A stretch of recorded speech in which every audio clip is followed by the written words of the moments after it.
Age-old question, what will become of the old courthouse and City Hall Annex downtown, would seem a step closer to an answer. 3 candidates submitted bids to the city of Jacksonville at yesterday's deadline.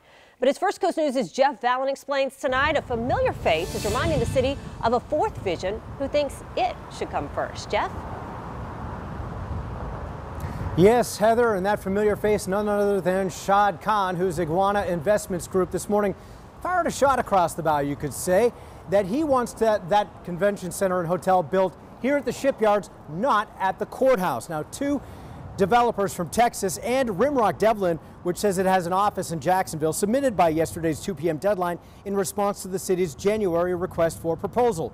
But have a look at these renderings. Coincidentally or not, Shad Khan's Iguana Investments, his people, releasing them this morning and saying that he wants it here. No one is implying that the city can or should try to support 2 convention centers, which means that Khan wants it here for himself, and he wants that to be part of his larger scale vision for the area surrounding TIAA Bank Field.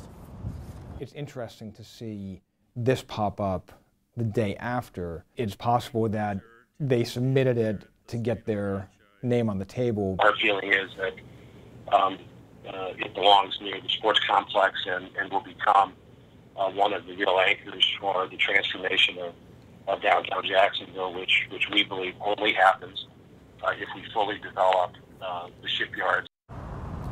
Jags President Mark Lamping acknowledges that developing at the shipyards would have to wait for demolition of the Hartbridge ramps, which could be about 3 years away.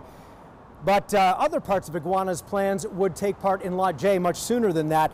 What does the city have to say about Shad Khan's sort of late entry into this? We'll have that at 6 for you. We're live near the Shipyards. Jeff Vallon, First Coast News on your side.